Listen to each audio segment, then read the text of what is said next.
പ്രമുഖ വ്യവസായി മലയാളി കൂടിയായ കോൺഫിഡന്റ് ഗ്രൂപ്പിന്റെ ഉടമ CJ റോയിയുടെ സംസ്കാര ചടങ്ങുകൾ ഇന്നാണ് നടക്കുന്നത്. അദ്ദേഹത്തിന്റെ മരണത്തിന്റെ ഞെട്ടലിൽ നിന്ന് വ്യവസായ സമൂഹം ഇപ്പോഴും മോചിതരായിട്ടില്ല. ഇപ്പോൾ മൃതദേഹം പൊതുദർശനത്തിന് വെച്ചിരിക്കുകയാണ്.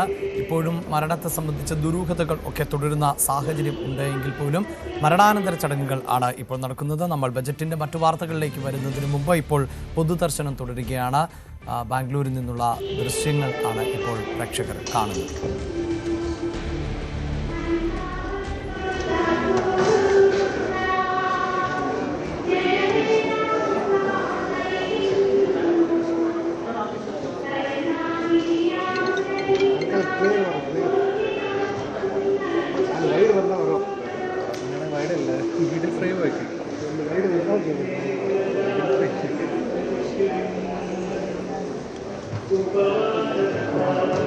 രഞ്ജിത്ത് രാമചന്ദ്രൻ ആണ് ഇപ്പോൾ വാർത്തയുടെ വിശദാംശങ്ങളുമായി ചേരുന്നത്. രഞ്ജിത്ത്, സംസ്കാര ചടങ്ങുകൾ ഇന്ന് നടക്കാൻ പോകുന്നു. പൊതുദർശനം തുടരുകയാണ്. അതേസമയം ആദായ നികുതി വകുപ്പ് ഉദ്യോഗസ്ഥരിൽ നിന്ന് ഈ അന്വേഷണ സംഘം വിവരങ്ങൾ ആരാഞ്ഞിരുന്നു.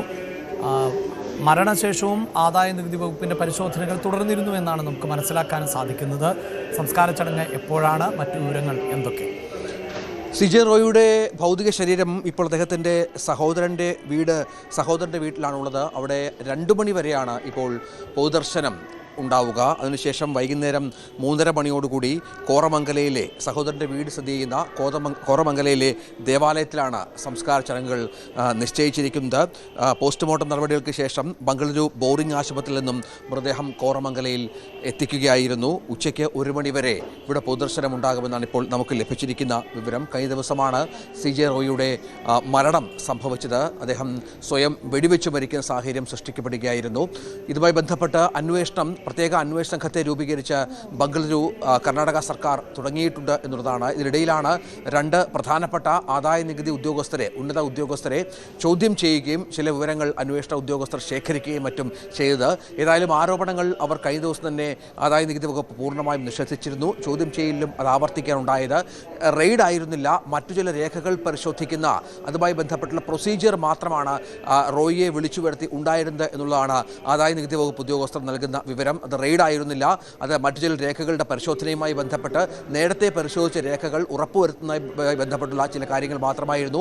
ഈ റെയ്ഡ് സമയത്ത് പോലീസ് ഉദ്യോഗസ്ഥരൊന്നും സംഭവ സ്ഥലത്ത് ഉണ്ടായിരുന്നില്ല എന്ന് വ്യക്തമായി തന്നെ ആദായ നികുതി വകുപ്പ് ഉദ്യോഗസ്ഥർ മൊഴി നൽകിയെന്നാണ് നമുക്ക് മനസ്സിലാക്കുന്ന വിവരം. CJ റോയിക്ക് ഫോൺ ഉപയോഗിക്കാനും അതുപോലെ തന്നെ മറ്റുള്ളവരുമായി സംസാരിക്കാനും മറ്റുമുള്ള സ്വാതന്ത്ര്യമുണ്ടായിരുന്നു. ഇതിനിടയിൽ മറ്റെന്തെങ്കിലും ഫോൺ കോളുകൾ വന്നിട്ടുണ്ടോ എന്ന കാര്യമാണ് ഇപ്പോൾ അന്വേഷണ സംഘം അടക്കം അന്വേഷിക്കുന്നത് എന്നാണ് മനസ്സിലാക്കുന്നത്. 2 ഐഫോണുകൾ റോയിയുടെ പക്കൽ ഉണ്ടായിരുന്നു ഈ സമയത്ത്.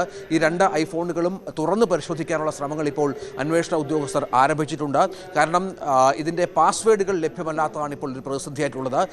മറ്റ് IT വിദഗ്ധരുടെ അടക്കം സഹായം തേടിക്കൊണ്ട് ഇതുമായി ബന്ധപ്പെട്ടുള്ള പ്രൊസീജിയർ ഇപ്പോൾ പുരോഗമിക്കുകയാണ് എന്നുള്ളതാണ് ഏറ്റവും പ്രധാനപ്പെട്ട വിവരം. അഭിലാഷ്, മറ്റൊരു കാര്യമെന്ന് പറയുന്നത് ഇനിയും കൂടുതൽ ചോദ്യം ചെയ്യലുകൾ ഉണ്ടാകും. ആദായ നികുതി വകുപ്പ് ഉദ്യോഗസ്ഥരടക്കം ഇനിയും കൂടുതലായി ചോദ്യം ചെയ്യും എന്ന വിവരം പുറത്തു വരുന്നുണ്ട്. ഒപ്പം കോൺഫിഡന്റ് ഗ്രൂപ്പ് എന്താണ് സംഭവിച്ചത് എന്ന കാര്യത്തിൽ ഒരു വാർത്താ സമ്മേളനം നടത്താനിരിക്കുകയാണ് എന്ന വിവരം കൂടി ഇപ്പോൾ പുറത്തു വരുന്നു. നാളെ വൈകുന്നേരം 4 മണിക്കായിരിക്കും ഈ വാർത്താ സമ്മേളനം. ഈ വാർത്താ സമ്മേളനത്തിൽ ആദായ നികുതി വകുപ്പ് ഡിസംബർ മാസം മുതൽ ആരംഭിച്ച ഈ പരിശോധനകളുടെ വിശദാംശങ്ങൾ പങ്കുവെക്കും. നമുക്കറിയാം, കടങ്ങളില്ലാത്ത, ബാങ്ക് ബാധ്യതകളില്ലാത്ത ഒരു ബിസിനസ്മാൻ കൂടിയായിരുന്നു റോയി. സ്വാഭാവികമായും വളരെ പെട്ടെന്ന് ഒരു പ്രകോപനത്തിൻ്റെ പേരിൽ ഇത്തരം ഒരു സംഭവത്തിലേക്ക് റോയി പോകണമെങ്കിൽ അതിന് പിന്നിൽ വളരെ കൃത്യമായ കാരണങ്ങൾ ഉണ്ടാകണം. അതെന്താണ് എന്നുള്ള കാര്യമാണ് അന്വേഷിച്ചുകൊണ്ടിരിക്കുന്നത്. അതുമായി ബന്ധപ്പെട്ട പരിശോധനയാണ് ഇപ്പോൾ തുടരുന്നത്. അതിലൊരു വ്യക്തത വരേണ്ടതുണ്ട്. ഇപ്പോഴും ഇതിലൊരു വ്യക്തത വന്നിട്ടില്ല എന്നുള്ളതാണ് ഈ മരണവുമായി ബന്ധപ്പെട്ടുള്ള ഏറ്റവും പ്രധാനപ്പെട്ട കാര്യം. ഇപ്പോൾ പൊതുദർശനം അവിടെ തുടരുന്ന സാഹചര്യമാണ്. റോയിയെ സ്നേഹിക്കുന്ന, റോയിയുടെ ജീവനക്കാരായിരുന്ന അനവധി ആളുകൾ അങ്ങോട്ടേക്ക് എത്തിച്ചേരുന്നുണ്ട്. ഒരുപാട് പ്രമുഖരെയും അങ്ങോട്ടേക്ക് പ്രതീക്ഷിക്കുന്നു. നമുക്കറിയാം, തിരുവനന്തപുരത്തും കൊച്ചിയിലും ദുബായിലും മറ്റും നിരവധി ഭവന പദ്ധതികളുള്ള, കേരളത്തിലുടനീളം നിരവധി ഭവന പദ്ധതികളുള്ള ഒരാൾ കൂടിയാണ്. കൊച്ചിയിൽ ഏതാണ്ട് 29ഓളം പ്രോജക്റ്റുകൾ കോൺഫിഡൻറ്റ് ഗ്രൂപ്പിൻ്റെതായി ഉണ്ട്. തിരുവനന്തപുരത്ത് അതിൻ്റെ എണ്ണം 25ആണ്. ഇതുകൂടാതെ ദുബായിൽ നിരവധി ബിസിനസ്സുകൾ ഉള്ള ഒരാൾ കൂടിയാണ് ഇദ്ദേഹം എന്നുള്ളതാണ് ഏറ്റവും പ്രധാനപ്പെട്ട കാര്യം. ഈ സംസ്കാര ചടങ്ങുകളുടെയൊക്കെ കാര്യങ്ങൾക്ക് ശേഷം കുടുംബാംഗങ്ങളുടെ മൊഴി കൂടി പ്രത്യേക അന്വേഷണ സംഘം എടുക്കാൻ തീരുമാനിച്ച പശ്ചാത്തലം കൂടിയുണ്ട്. അങ്ങനെ അന്വേഷണം ഒരു തലത്തിൽ പുരോഗമിക്കുന്നുണ്ട്.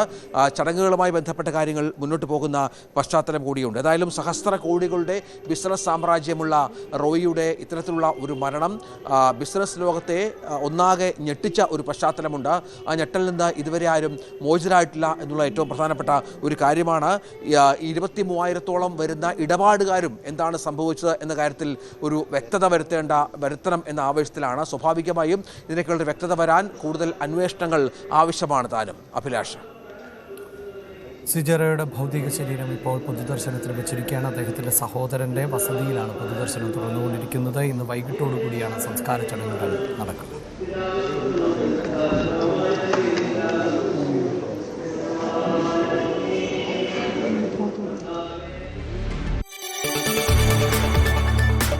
കൂടുതൽ വാർത്തകൾക്ക് News 18 Keralam YouTube channel subscribe ചെയ്യുക.